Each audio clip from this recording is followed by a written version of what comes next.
Breakfast Club, bitches. Now, I've been called a lot in my 23 years, but Donkey of the Day is a new one. Yes, Donkey of the Day for Wednesday, July 12th. Roland Martin. My guy Roland Martin is here. Without further ado, on the phone line with us, we have Dr. UMAR Johnson. Brother Johnson, how are you doing today? All is well, my brother. Thanks for having me on the show. Brother, the pleasure is all mine. You know, I got to be honest with you. My oldest son has been talking about you for a number of years now. He turned me on to you.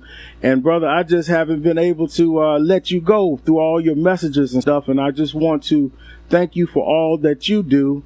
And you're coming on the show on the heels of what I saw was an ambush. Are you okay? Is everything all right with you? Yes, sir. I'm okay, my brother. It was definitely an ambush, but with the grace of God, I was able to navigate through that situation and come out successfully. Oh, ain't no about that, brother. You held your own, and, you know, as what we say, we eat the meat and leave the bones, and we appreciate all that you do.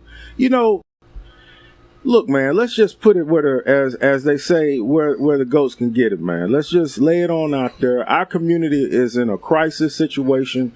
We need all hands on deck, and that's why I can't understand why I hear all the criticism sometimes as it relates to you and other people who take positions as it relates to what we need to do to lift the consciousness up in our community. The question that I'm asking, what do we need to do, Brother Johnson, to build a better community? Because right now we don't even have a community. We have neighborhoods. I mean, this is just a place of existence. What do we have to do to break those chains, in your opinion, Dr. Omar? The first thing we have to do, the very first thing, is we have to separate those who are serious and sincere from those who are simple-minded. How do we do that? Because, you know, it's just like, for instance, my brother uses the analogy when the Titanic hit the iceberg, and people so you're supposed to be plugging the holes in the ship, but we got brothers and sisters, instead of plugging the holes, they're knocking more holes in the bottom of the ship. So how do we separate them?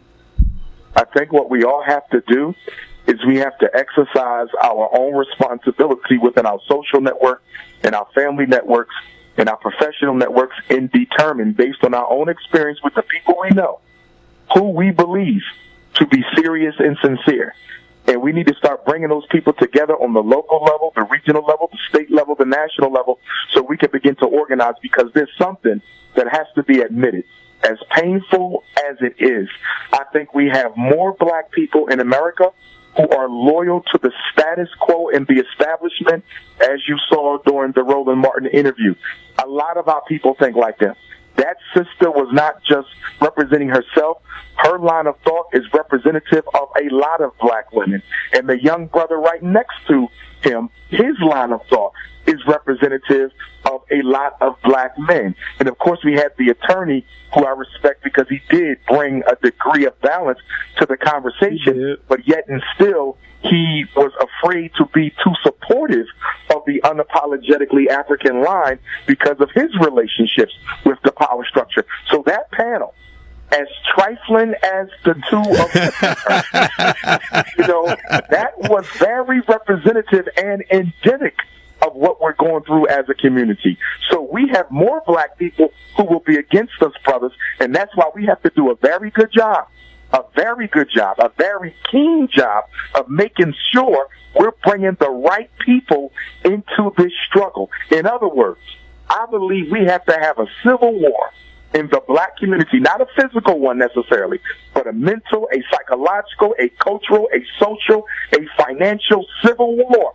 Those who care have to separate themselves from those who don't, so we can move forward. Because if we think at all that this is going to be some sort of utopian struggle where all of the 45 million blacks in America are going to want to chip in, we are sadly mistaken. I think that the house Negro of today is 50 times worse than the ones who are on the plantation. Watch out now, Dr. Johnson. You know, just switching gears, I know there's there's so much, and my phone is blowing up, man. They want to ask you questions.